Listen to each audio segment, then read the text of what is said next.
일정을 보면서 진짜 큰일 났구나 하는 생각을 했었어요. 사실 발표가 너무 화려하고 또 좋은 내용인데, 그렇게 되면 보통 이 발표 끝난 다음에 패널이 시작되는 순간 되게 전원이 나가버리지 않습니까? 그러면 이 패널은 여기 앉아있는 분들이 관객석보다 더 많은 경우가 꽤 많을 것 같은데 어떻게 좋을까 하는 걱정을 했는데, 그런 걱정 안 해도 될 것 같습니다.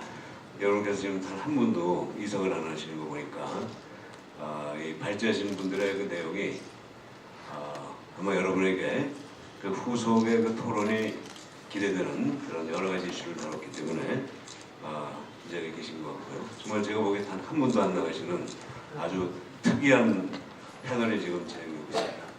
자, 오늘 워낙 지금 4시 20분부터 6시까지 1시간 40분을 하게 되어 있는데, 우리 주최 측에서 한 20분 빨리 해야 된다고 그래요. 그래서 지금 4시 20분부터 5시 10분까지 50분 동안 네 분의 그 패널 발표와 또 그 패널 발표에 대해서 또 네 분의 멋진 주제 발표해 주신 분들이 발표하시고, 그 다음에 여러분들이 한 30분 정도 토의를 참여하시는 그런 식으로 진행하도록 하겠습니다.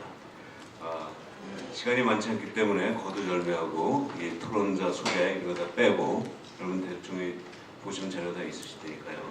이 패널 위원 네 분의 발표를 각각 한 5분 정도씩 해서 한 20분 정도 듣고, 또 네 분 발표자 토론 한 20분 듣고 이렇게 진행하도록 하겠습니다. 자, 그럼 첫 번째 강건욱 서울대 교수님 5분의 시간 동안 발표해 주시기 바랍니다. 네, 안녕하십니까. 네, 서울대학교 의과대학의 강건욱 교수입니다. 네, 제가 맡은 부분은 이제 헬스케어 부분입니다.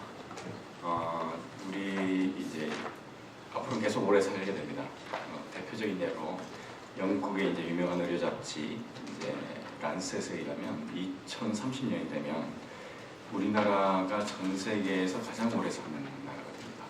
그 평균 90세, 여성과 90세가 되게 됩니다.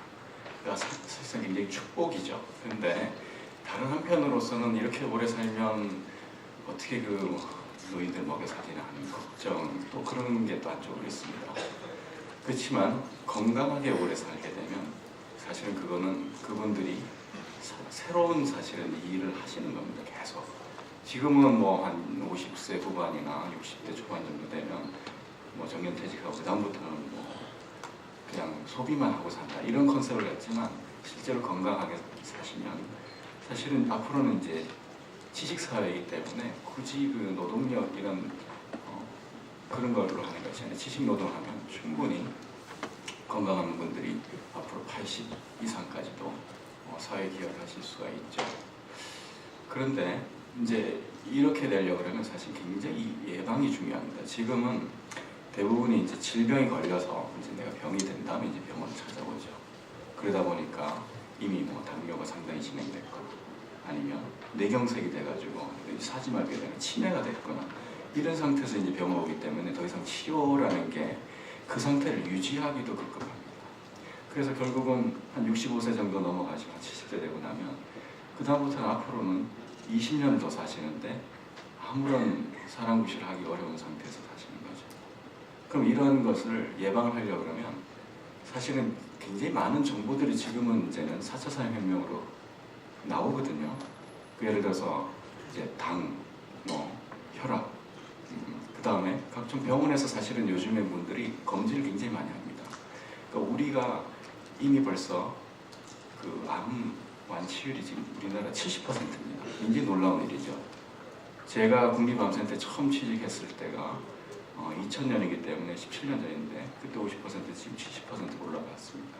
그리고 우리나라가 암이 최근에 와서 연속 3년 내리 줄고 있습니다. 이게 다 검진 효과죠. 그런데 이러한 것들을 전 국민이 그럼 다 혜택을 받느냐? 그렇지는 못합니다. 저소득층이라든지 자영업자 이런 분들 혜택 못 받거든요. 그런데 지금 보면 우리나라만큼 데이터가 자기가 검사한 검진 데이터라든지 보건소 간 데이터, 예방주사 데이터 다 디지털로 되어 있습니다. 병원마다. 그런데 정작 이것은 자기가 모릅니다. 환자 본인이나 아니면 검진자 본인은 내 정보를 몰라요. 그럼 의사는 아느냐? 의사도 그 병원에 있는 그 정보만 알고 전혀 몰라요. 근데 지금 어떻습니까? 금융 같은 경우는 정부에 흩어져 있는 나의 휴면 계좌까지 다 찾아주고 다 통합돼서 나의 증권이든 보험이든 다 찾아주지 않습니까? 그런데 정작 의료 정보는 다 흩어져 디지털로 돼 있지만 그걸 찾아주는 서비스 하나도 없죠.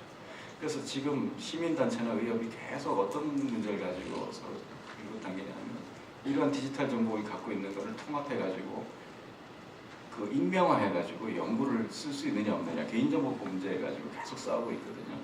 근데 정작 익명화해버리면 나의 정보를 내가 모르게 되고 나도 못 쓰게 되는 겁니다. 그러니까 결국 익명화하는 게 중요한 게 아니고 내가 그것을 쓸 수 있게 해줘야 됩니다. 그래서 그런 서비스라는 게 이미 기술적 별 문제가 없기 때문에 빨리 소비자나 시민들이 이거를 운동을 해가지고 나의 정보를 흩어져 있는 거를 검색하고 찾을 수 있게 해주고 내가 다운로드 받을 수 있게 해줘.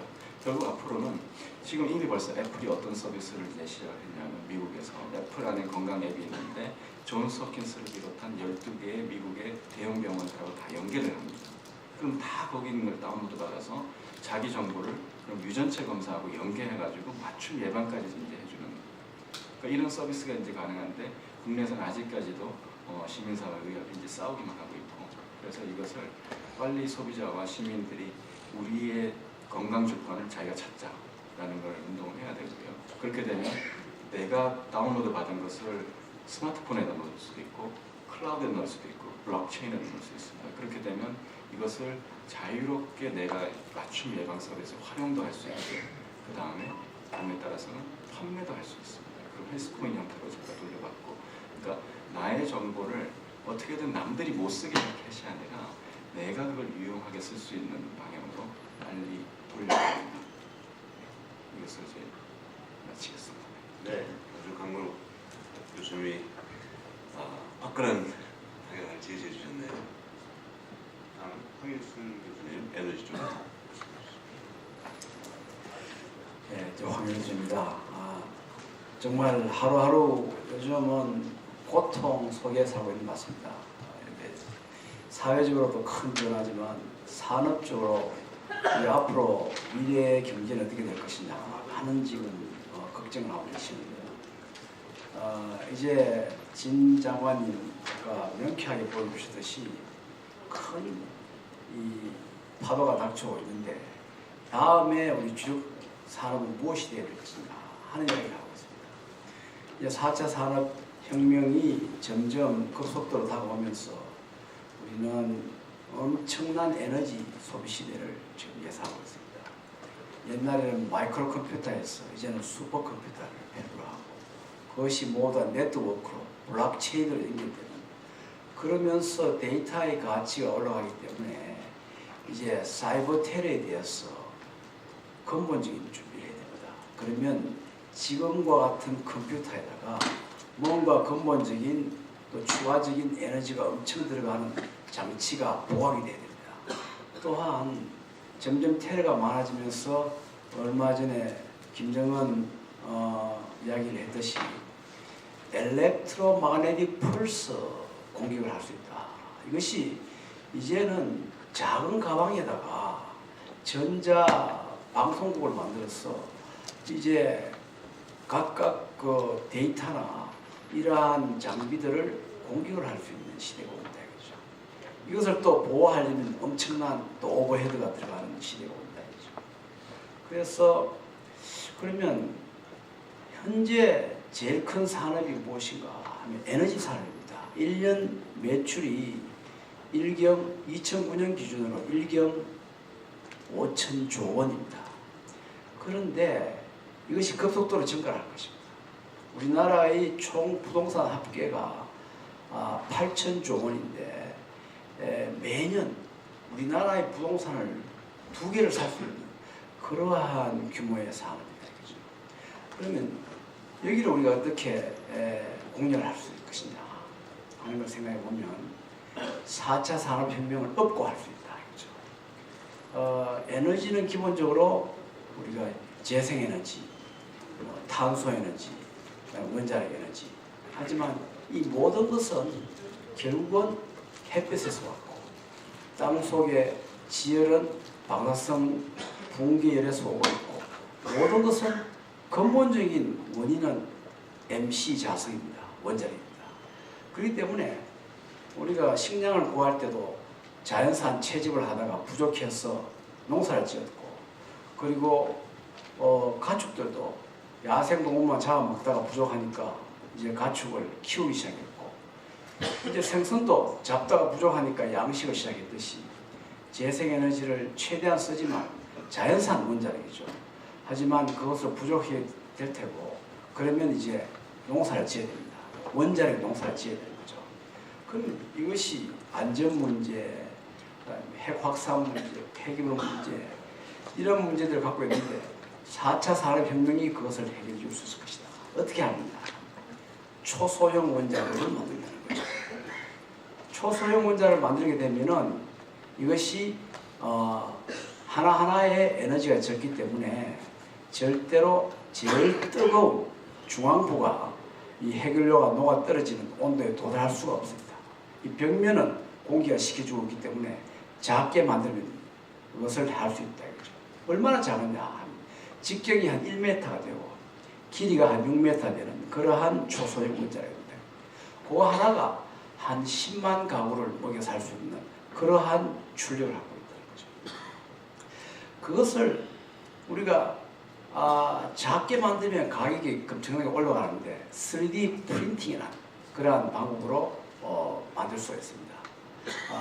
작년 12월에 미국에서는 드디어 잠수함 하나를 미국이 완전히 3D 프린팅으로 다 만들어냈습니다. 찍어냈습니다. 그것이 직경 1m고 길이가 6m짜리였습니다. 그래서 이러한 기술을 가면은 안전성 문제와 경제성 문제가 해결된다. 그리고 이것을 이용함으로써 우리가 지하에 원전을 둘 수 있고, 그러면 앞으로 이 안보, 여러 가지 그 데이터의 그 시큐리티 문제를 전력으로 보완하기 위해서는 각각의 지하 보안 전력을 우리가 쓸 수 있다 것이고요. 그리고 또 앞으로 전기 자동차로 이제 지구가 좀 깨끗해지면 2050년대에 거의 CO2의 40%가 비행기와 배에서 나올 것이다 하는 지금 전망이 나와 있습니다.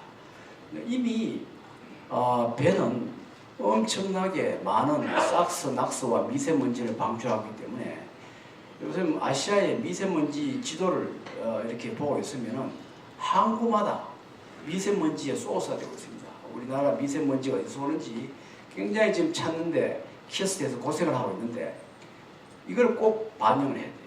지금 아시아의 항구들이 중국과 이 한국의 항구들이 전 세계 항구에서 나오는 미세먼지의 20%를 만들어내고 있다. 엄청난 지금 데이터가 나오고 있습니다.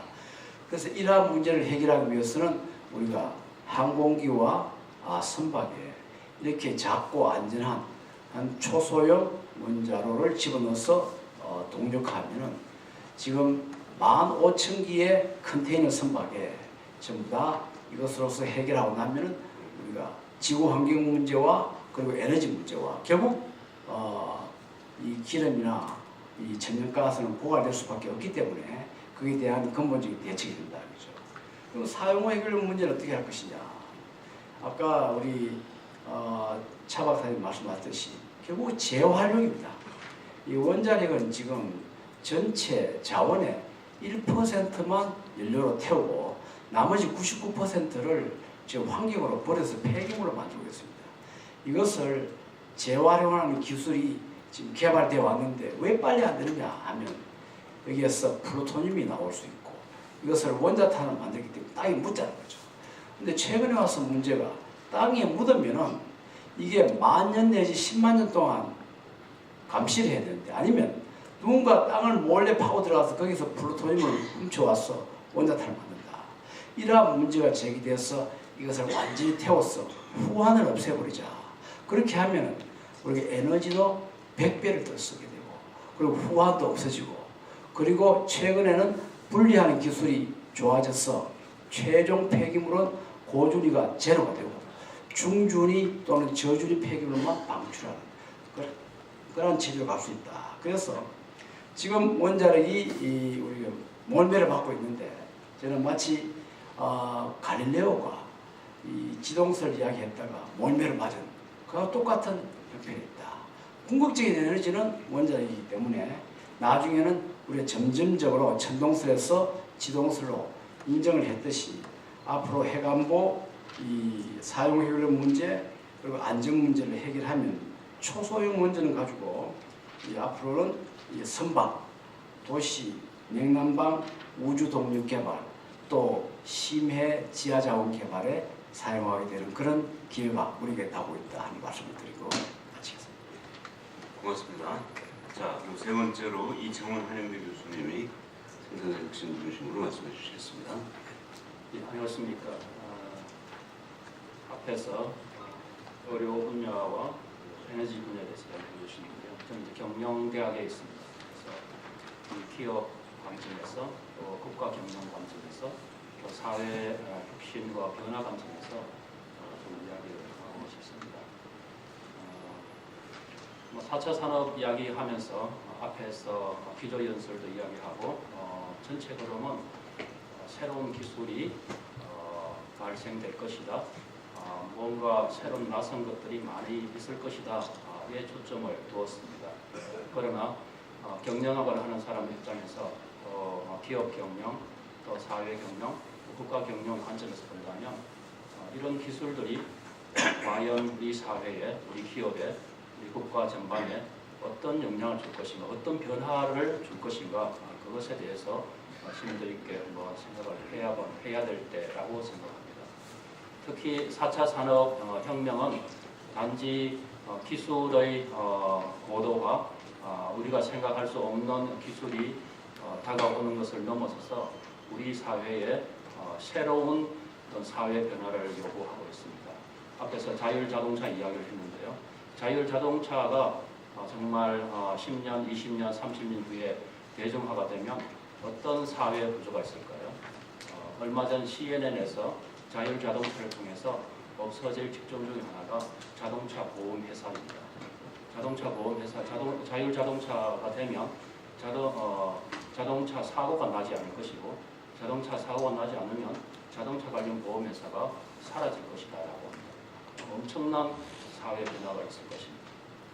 또 3D 프린팅 이야기를 했는데요. 3D 프린팅이 고도화된다면 아까 잠수함 이야기를 했는데요. 자동차가 만들어질 겁니다. 자동차가 만들어진다면 지금 전통적인 자동차 회사가 완전히 없어질 겁니다. 통상적으로 자동차 하나에 3만 개에서 4만 개의 부품이 들어갑니다.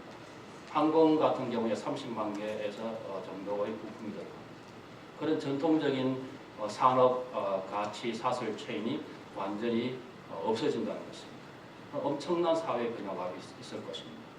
4차 산업혁명 시대에 국가가 정부의 어떤 마스터 플랜을 짠다면 앞으로 그런 관점에서 좀 짜주기를 하고 있습니다. 작년에 제가 이제 매년 실리콘밸리를 지난 한 10여 년 정도 기업체 분들하고 항상 이제 실리콘밸리 방문하는데요. 작년에도 갔습니다. 작년에 갔는데 작년 스탠포드 연구소의 혁신 리더십 연구 소장님이 아주 재미있는 현실적인 이야기를 했습니다. 미국 이야기이기 때문에 이와는 당장 와닿지는 좀 않을 것 같습니다. 우리나라의 특정 지표가 25년 후의 대한민국을 오늘날의 미국으로 본다면 오늘날 미국에서 20년 후를 내다본다는 말은 아마 대한민국으로 본다면 아마 한 50년 후의 어떤 사회 현상의 변화가 있을 수 있을 것 같습니다.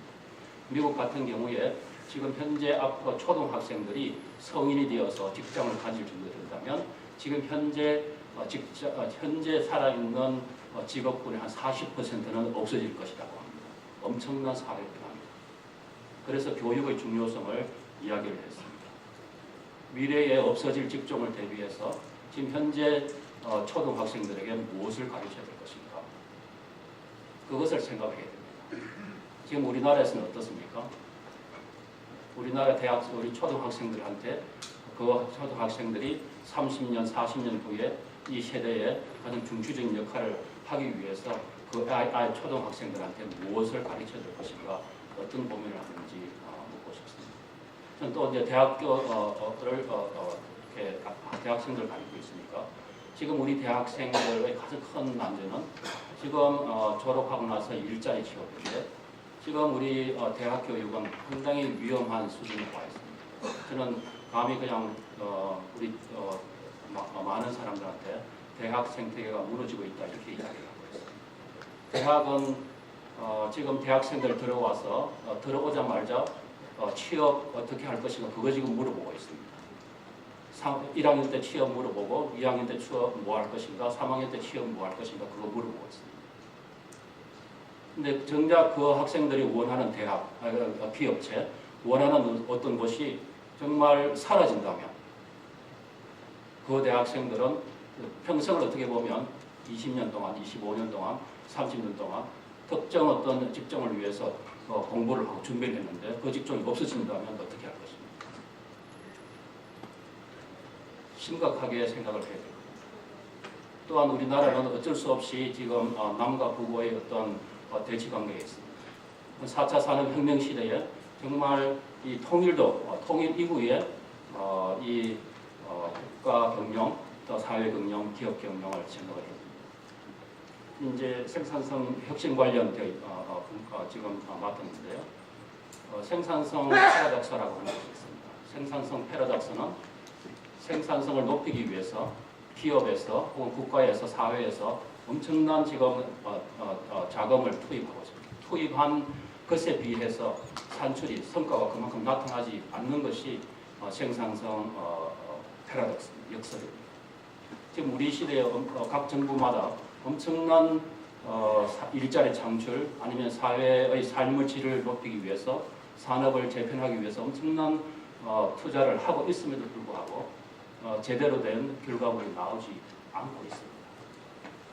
그것은 어떻게 보면 우리 대한민국 정책이 너무 건시한적이 아닐까. 좀 더 먼 것을 생각하고 정말 4차 산업혁명은 지금 당장 우리 앞에 나와 있지 않는 내용인데 10년 후, 20년 후, 30년 후, 40년 후에 어떤 닥쳐올 내용들을 생각한다면 우리는 새로운 형태의 어떤 준비 자세가 있어야 될 것이고 정책의 방향이 있어야 될 겁니다. 마무리해 주시죠. 물론 정책이라고 하는 것은 3년 단위, 5년 단위, 10년 단위, 20년 단위의 정책이 있지만 그런 시간 단위별 정책이 이루어져야 될 것이고 그것이 정말 기업의 혹은 사회의 또 국가의 또 생산성을 제대로 높이는 그런 어떤 정책으로 나아가야 될 것입니다. 한마디만 더 한다면 끝내시죠. 시간이 없습니다. 미안합니다. 이번 정부는 산업 중심이라고 했습니다. 그 산업 중심의 생산성 혁신이 정말 어떻게 해야 될 것인가 한번 고민해야 될 것이라고 생각합니다. 네, 고맙습니다. 마지막으로 이재관 자동차연구원 본부장께서 말씀해 주시죠. 네, 반갑습니다. 네, 오늘 여러 공부도 많이 되고 저도 새로운 정보도 많이 얻어간 것 같습니다. 그 4차 산업혁명 관련해서 큰 틀에서는 뭐 정보화나 진흥화 이런 관점에서 이야기가 되고 있는데 산업별로 조금 특징은 조금 다른 것 같습니다. 그래서 자동차 산업에서 최근에 이제 4차 산업혁명 관련해서는 오토모티브 4.0이라고 해서 자율화와 협조라는 이 두 가지 키워드를 가지고 있습니다. 그래서 자율화를 대표하는 게 이제 자율주행차, 또 뭐 자동운전이라든지 이런 이야기입니다. 그리고 협조화가 이제 대표하는 게 공유경제, 그래서 카쉐어링이라든지 라이드 쉐어링, 그리고 또 최근에 또 이야기되고 있는 뭐 커넥티드 카 이런 쪽이 있지 않습니까? 그래서 여기에 맞춰서 지금 이제 어떤 자동차가 운전을 지원해주고 그리고 단순히 포테인먼트 이런 정도의 자동차라면 앞으로 이제 저희가 이제 자동차는 생활 공간 그리고 사무 공간을 이렇게 바뀔 수 있는 그런 그 형태 미래로 바뀌지 않을 생각입니다. 그러니까 생활 공간, 사무 공간을 하려면 거기에 모든 융합적인 요소가 다 보인다고 할 수가 있습니다. 그래서 이게 그 자동차 쪽에서도 지금 보는 게 자율주행을 보는 게 세 가지 관점에서 봅니다. 하나가 뭐냐면 이제 모든 새로운 산업이 일어날 때 가장 좋은 건 사회를 변화시키면은 거기서 따르는 새로운 시장이 형성이 되거든요. 그래서 모든 이제 자동차 업체들이 보면은 이제 미래에 대해서 이제 어떤 이동성에 대한 미래상을 지금 보여주고 있는 것 같습니다. 그래서 자율주행을 가지고 하나의 네트워크상에 보이지 않는 모든 데이터가 공유가 되면서 거기에 이제 다양한 뭐냐면은 이제 모빌리티 서비스가 제공되는 이런 것까지 지금 보고 있는 것 같습니다. 그래서 지금 일본 같은 경우도 지금 보면은 인구가 1억, 똑같은 이런 선진국이 똑같은데 1억 한 3천만 명, 2,700만 명 정도 되는데 2050년이 되면 인구가 9천만 명으로 줄고 또 인구의 45% 이상이 65세가 됩니다. 그리고 고령화, 그 저출산화, 그리고 또 독거, 혼자 사는 사람, 그리고 도시화 이런 문제가 다 갖고 있습니다. 그런 쪽에서 이게 자율주행차가 어떤 형태로 이거를 이제 역할을 해줄 거냐 이런 부분을 지금 찾고 있는 게 있다고 볼 수 있습니다. 그래서 이 크게 말씀을 드리면 이제 두 가지인데 하나는 이제 주력 산업을 이제 고도화해서 자동차가 잘 팔리는 이제 그런 이제 시장 능력을 많이 가지고 갈 수 있는 그런 부분도 하나가 있고요. 두 번째가 이제 새로운 이제 먹거리 서비스 산업이나 이런 걸 포함해서 신산업 발굴, 육성하는 이렇게 두 가지 하나의 키워드로 추구로 가고 있습니다. 그래서 이번에 CES 2018의 그 대표적인 내용을 보시면요. 주력 산업 고도화 관점에서 자율주행 두 가지 특징이 있습니다. 재미있는 게 하나가 뭐냐면 자율주행차 시연을 하려고 했는데 비가 와가지고 많은 업체들이 포기를 했습니다. 그게 지금 현재 수준입니다. 비 오면은 날씨가 나쁘면은 자율주행 할 수가 없습니다. 그리고 또 두 번째가 뭐냐면 보시면 재미있는 게 자꾸 뭐냐면 우회전만 합니다. 왜 좌회전하려고 그러면 교통신호등을 해서 이렇게 또 복잡한 유즈케이스나 시나리오가 발생하기 때문에 그래서 앞으로 이런 안전설계라든지 여러 가지 유즈케이스를 대응해 줄 수 있는 어떤 그런 자율주행차가 결국 주력 산업, 자동차 산업 관점에서 이걸 경쟁력을 가지고 가는 거고요. 두 번째가 이번에 CES 2018에서 한 해 큰 그 발표가 있었는데 토요타가 이 팔레트라는 이제 자율 셔틀을 이렇게 발표하면서 얘네들이 이야기했던 게 뭐냐면 우리는 이제 이제 자동차 제조업이 아니고 모빌리티 쪽에 이제 플랫폼을 제공하는 업체다. 그래서 이 서비스를 원하는 쪽에 이거를 다 자기네들이 제공해 주겠다는 이야기입니다. 그래서 이게 두 가지가 이제 큰 축으로 보면은 주력 산업 고도하고 신산업 육성 이 두 가지로 우리가 같이 봐야 된다고 제가 좀 말씀드리고요. 그럼 우리는 어떻게 해야 되냐? 그래서 저희가 이게 산업 생태계를 융합적인 요소로 잘 만드는 게 필요하다고 봅니다. 그러면 산업 융합 생태계는 어떻게 되냐면 사회적인 수용성하고 그리고 산업적 수용성 그리고 사용자 수용성 이 수용성 세 개가 골고루 이루어져야 된다고 보고 있습니다. 사회적 수용성은 결국 법제도라든지 인프라라든지 이런 국가적인 측면에서 이걸 잘 정비를 해주는 게 필요하고요. 그런데 국가에서 아무리 잘 정비해줬다 하더라도 산업체에서 그거를 받아서 먹거리로 만들 수 없는 역량이 없다 그러면 그건 무의미하게 되거든요. 그리고 산업체에서 어떤 기술 개발을 했다 하더라도 결국 뭐냐면 이제 일반 사용자들이 얘에 대해서 가치를 공유하고 공감하면서 이거를 이제 돈을 내면서 쓸 수 있는 그런 게 이제 구성이 돼야 된다는 겁니다. 그래서 이 산업융합 생태계가 잘 골고루 잘 조성이 돼야 된다는 관점을 말씀드리고요. 그 관점에서 이제 두 번째가 이제 저희가 이렇게 산업융합 생태계가 조성이 되려고 그러면 이해 당사자들이 다 모여서 같이 고민을 하고 같이 공감을 하고 같이 뭐냐면 계획을 세워야 된다는 겁니다. 특별한 어떤 하나의 기업 아니면 하나의 부처 하나의 또 어떤 개인이 이걸 해서는 절대 안 된다는 거예요. 말을 부탁합니다. 네, 그래서 일본 같은 경우도 지금 SIP라고 해서 스트라테지 이노베이션 프로모션 프로그램을 진행하는데 5개 부처가 같이 모여서 지금 하고 있습니다. 그래서 우리도 이제 똘똘 뭉쳐서 같이 할 수 있는 환경이 잘 조성되었으면 하는 바람입니다. 네, 감사합니다. 예, 고맙습니다. 사실은 전 사회입장에서 패널에서 나오는 질문을 이쪽으로 또 다시 토스하면 된다고 생각했는데 네 분이 또 아주 중요한 내용을 따로따로 독자적으로 말씀해서 오늘 8개의 토론을 발표를 들은 것 같습니다. 그래서 제가 이 네 분에게 처음 발표한 네 분에게 질문을 할 수 있을 테니까요. 거기에 대한 답변을 좀 하시면서 그 다음엔 여러분께 질의 기회를 드리겠습니다. 질문 준비하시고요. 제가 우선 진대재 우리 회장님께 너무 멋진 발표를 들어가지고 감동하면서도 이 한 가지 질문 좀 하고 싶은데요. 네네. 네, 23페이지에 예, 사람처럼 생각하는 기계 등장하면서 기동력, 사고력 이렇게 XY 축으로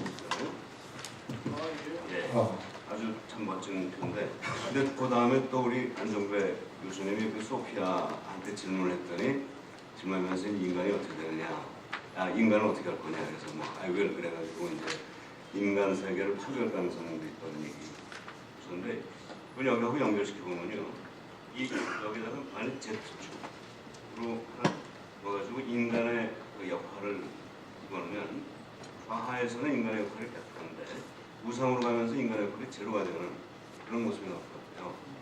그게 바로 아까 얘기하는 그 소피아가 정말 이 자체 생명이 극단화되면 인간의 역할이 사라지고 결국 인간을 소멸시키는 그런 결과를 가져오는 게 아니냐 하는 그런 유추가 가능할 것 같은데 그에 대한 거기다 끼워 넣는 것인 것 같아요. 이거 아주 좋은 생각이신데요. 제가 뭐 어떻게 하면 되는지 한번 생각하고 있습니다. 근데 실제로 굉장히 좋은 말씀이네요. 여기는 단순히 우리가 보는 예상에 대한 건데 인간의 역할을 채택적으로 놓고 한번 심사숙고를 해보자면 저도 연구를 해보겠습니다. 예. 사실은 제가 이 질문을 하게 된 이유가 있어요. 오늘 아침에 오늘 4차 산업혁명에 대한 세미나를 한다고 우리 교수님들에게 얘기했더니 지금 인발련 원장하고 계시는 이종렬 교수님이 이런 얘기를 하셨거든요.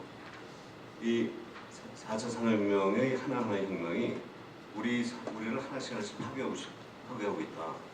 첫 번째 그 산업혁명은 김기현의 산업혁명은 이 농촌 사회에 우리 그런 주변을 파괴시켰고 두 번째 이제 전기 산업혁명은 이제 자연을 파괴했고 그래서 이제 환경을 파괴했고 세 번째 이 인터넷의 등장이 결국 우리들의 사고력을 마비시키면서 우리 도덕이나 윤리적 감정을 지금 마비시키고 있고 마지막 이 네 번째 혁명은 궁극적으로 인간 자체를 파괴시킬 거 아니냐 하는 그런 얘기를 그러면서 왔는데 두 분 얘기 들어보니까 이게 딱 연결돼서 그럼 그래도 한 말씀 좀 해주시죠.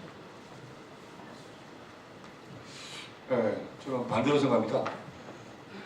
반대로 4차 산업혁명이 1차, 2차, 3차와 근본적으로 다른 차이는 저는 오히려 인간의 본원적인 역량을 더 강화시킬 수 있는 방향으로도 활용될 수 있다고 합니다. 왜냐하면 4차 산업혁명 시대가 되면은 우리 김우겸 우리 장관님께서 축사에서도 영상으로 말씀드린 것처럼 앞으로는 모든 사회가 표준화, 규격화, 정형화된 기존의 사회 패턴과는 전혀 다르게 창의성, 다양성, 유연성이 굉장히 중요한 시점이 됩니다.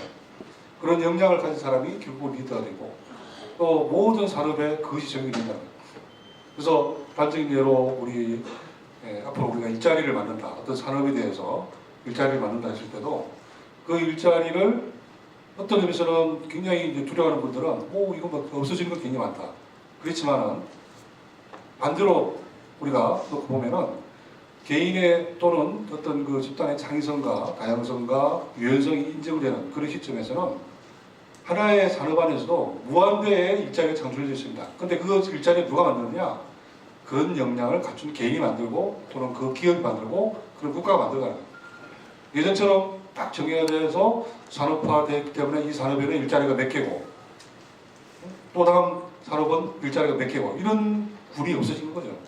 그래서 오히려 우리의 인간의 본원적인 그 역량이고 또 우리 본연적인 굉장히 중요한 가치인 이런 창의성과 개개인의 다양성과 또 이런 유연성이 적용될 수 있는 또 그걸 통해서 우리 산업이 발전하고 또 일자리가 만들어갈 수 있는 오히려 저를 기회로 우리가 보고 그런 관점에서 우리가 전체적인 마스터 브랜드 만들고 그런 관점에서 우리가 좀 더 노력을 하면은 자꾸만 이제 어떤 의미에서는 좀 기우하면서 없어지고 굉장히 부정적인 시각 이런 부분을 가지고 지체하는 부분을 오히려 속도를 내고 우리가 좀 더 긍정적으로 바뀔 수도 있다.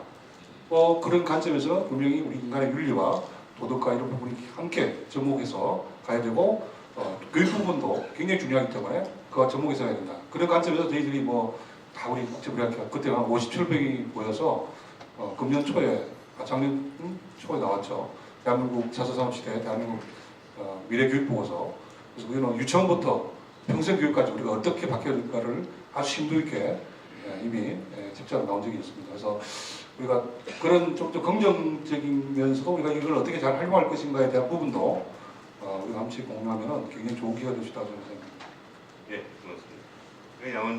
양한정 실장님한테는 아까 발표하시면서 개인 정보를 산업 차원에서는 좀 활용해야 되고 개인 차원에서는 지켜야 되는 이 딜레마가 있다고 하셨는데 그 다음에 우리 차원영 위원장님께서는 아주 명쾌하게 이제 일로 가야 된다. 편에서도 말씀하셨어요. 이 부분에 대해서 딜레마로만 생각하지 마시고 어떻게 해결해야 될지 방향을 좀 말씀해 주세요. 예, 사실은 개인의 동의를 받는 것이 비용이 많이 들기 때문에 문제가 생기는 것이거든요. 개인의 동의를 굉장히 손쉽게 받을 수 있다면 동의의 전제하에서 프라이버시를 보호하면서도 활용되는 것이 분명히 가능한 것이고요. 강경욱 교수님께서 얘기해 주신 것이 하나의 솔루션입니다. 말씀하신 것처럼 블록체인 기반도 있고 클라우드 기반도 있고 핸드폰 기반도 있고요. 실제로 지금 그 금융하고 의료 분야에서 저희가 그걸 추진 중에 있고 금융 분야는 이제 금융위원회에서 관련 법을 개정할 계획이고요. 일반법으로서 이번 주에 동형 암호라고 해서 실제로 누가 봐도 그거는 프라이버시를 침해할 수 없는데 그 데이터를 가지고 바로 인공지능이 학습할 수 있는 그런 암호 기술까지 개발을 있다는 말씀드리겠습니다. 예, 근데 이 자료 보면 일본에서는 작년 8월 27일에 개인정보의 잠금 장치를 해제하는 아주 파격적인 법을 만들었다고 했는데 우리나라도 그 정도로 파격적으로 갈 가능성, 자신감은 없습니다. 그거는 저는 동의하기 어렵고요. 일본 사례가 정확하게 소개된 것 아니라고 생각하고요. 일본에서는 그런 개인정보를 처리할 수 있는 법적 지위를 부여했다라는 것이고 그래서 가명정보에 있어서 활용 가능성을 높였다라는 것이지 전 세계 어느 나라도 그 산업적 활용을 위해서 개인정보를 마음대로 해서 나라는 없습니다. 네, 알겠습니다. 우리 최원영 위원장님께는 저한테 좀 눈이 번쩍 드는 말씀을 제일 마지막으로 해주세요. 그 드론과 로봇과 자율주행자동차 이걸 따로따로 할 게 아니라 하나 합쳐야 된다. 아니 제가 인천대학에 있으면서 이 세 개가 제각기 다른 학과에서 진행되고 있거든요. 이 드론은 인베디드 공학과에서 있고 로봇은 기계공학과, 자율주행은 전자공학, 그다음에 자율주행은 기계공학과에서 하고 있는데 이 세 학과가 이걸 합치면 되는 겁니까? 그것만 가지고 되는 건 아닐 것 같은데 그 다음에 이 합쳐서 어떤 식으로 진행해야 이게 정말 지금 우리 차 위원장님 말씀하시는 그 목표가 달성되는지 좀 구체적으로 설명해 주십시오. 그게 과가 세 개가 합쳐지겠어요? 네. 그 세 개가 합쳐지지 않죠. 아까 우리 양 실장님께도 말씀하셨지만 또 하나 하려면 보건복지부에 가서 여러 과가 부서가 산재해 있잖아요. 그러니까 이거를 저도 그 생각은 로봇하고 드론하고 이 자율차가 같이 간다는 거나 사대에 다 나와 있거든요. 구글도 그렇고 뭐 UPS도 그렇고 다 그렇게 가는데 우리나라에서 제가 많은 거를 얘기해도 절대 그게 안 돼요. 국가 시스템이 그렇게 돼 있고 그다음에 학교 시스템이 그렇게 돼 있잖아요. 그래서 그 과가 합친다고 될 것은 아니고 과가 서로 다른 과 세 과가 학과장들이 지금 다 만나서 거기서 자꾸 이게 아이디어를 내고 이렇게 해서 이 참여를 해야 되지 않나 그렇게 생각합니다. 우리 차호 위원장님 오셔서 세 학과 학과장을 함께 할 테니까 좀 방향을 좀 제시해 주십시오. 네, 알겠습니다. 고맙습니다. 이제 여러분 이제 40분까지 시간이 많이 남았는데 35분. 여러분이 이제 질문도 하시고 이거는 내주시는데 네 분의 발표자와 네 분의 패널에도 다 중요한 내용이 나왔으니까 이 8분에게 공이 질문하셔도 좋습니다. 다만 지켜주실 거는 발표 내전 질문을 2분 내로 짤막하게 해주시기 바랍니다. 짤막하게 하실 수 있는 분부터 제가 받을게요. 짤막하게 하시겠다고 약속하는 분부터 제가 받겠습니다. 네, 좋습니다. 본인 성함 좀 말씀해 주시고요. 네, 고맙습니다. 또 누구한테 질문하실 건가를 먼저 말씀해 주시죠. 대표 장영건입니다. 저는 일단 앞에서 세 개 학과의 통합 문제를 간단하게 먼저 정리하고 질문을 좀 드리겠습니다. 사실상 택시와 또 그다음에 비행기와 또 그다음에 AI를 결합한 그런 신형 모델을 만들면 됩니다. 그 학과를 설립하면 되는 거고요. 기존의 것은 전부 다 없어지게 됩니다. 이것은 많은 의미를 갖고 있기 때문에 별 고민할 필요가 없다라고 생각합니다. 자, 질문을 드리겠습니다. 발제하신 우리 진대자 장관님 또는 안정배 교수님 답변을 좀 주시면 좋겠고요. 지금 그 제4차 산업혁명과 관련해서 대부분이 과학기술 발달의 한정만해서 언급을 하셨습니다. 그러나 저는 두 가지를 더 고려를 해야 된다고 생각합니다. 첫째는 자연환경이 엄청나게 변화하고 있습니다. 극한, 혹한, 지진 엄청난 이런 변화가 오고 있고 그 다음에 세 번째 변수로는 인간의식이 변화되고 있습니다. 나 홀로 살려고 하고 있고 애완용을 좋아하고 AI가 또 생긴다면 그걸 또 서로 할 가능성이 있습니다. 이 세 가지가 어떻게 조화가 돼서 인간의 미래를 더 행복하게 할지 매우 고민스럽습니다. 좀 의견을 주시면 좋겠습니다. 고맙습니다. 답변 주시죠.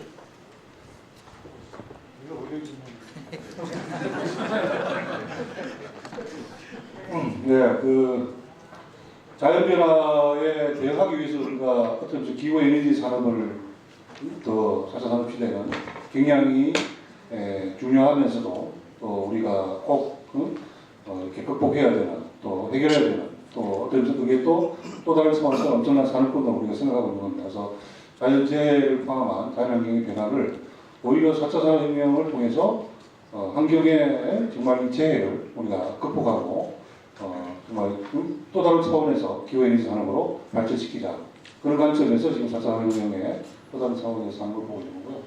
결국 이제 인간이 소외되는 부분은 우리 또 들어서 산업사회가 되면서 자신의 개성과 자기의 다양성과 이런 것들이 상실되고 우리도 모르게 인간이 하나의 기계가 된 거죠. 그래서 모든 사람이 다 똑같이 생각하고 모든 사람이 뭔가 자기와 다를 때 소위 말하는 모범적인 삶을 누군가 살아야 되고 우리 그걸 따라가야 되는데 뭔가 좀 다르게 살고 싶고 뭔가 자기 개성을 살고 싶고 할 때는 이게 우리 사회에서 굉장히 문제가 낙인시키고 사회적으로 오히려 정당한 역할을 하지 못하고 근데 이제 4차 산업 시대는 말씀드린 것처럼 자신의 개성과 창의성과 이런 것이 마음껏 발휘되고 그것이 오히려 존중받는 사회가 되면은 말씀하신 것처럼 오히려 소외감 또는 자기가 어떤 정말 자기 역할을 뭔가 하고 싶은데 뭔가 좀 표준화된 그 모델을 따라가지 못하면 하지 못하는 그런 사회가 아니기 때문에 오히려 정말 자신의 행복도를 높일 수 있는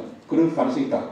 그런데 그를 위한 여러 가지 플랫폼, 또 그와 관련한 사회적인 변화를 4차 산업혁명 시대에 맞게끔 우리의 어떤 그 패러다임과 사고의 변화가 전개됐을 때 그것이 가능하다는 거고 그런 관점에 이제 우리가 4차 산업혁명 차원에서 종말적인 마스터 플랜으로 그것을 만들어보자는 그런 관점이라고 볼 수 생각이 되겠습니다. 예, 고맙습니다. 2번 내려주시죠.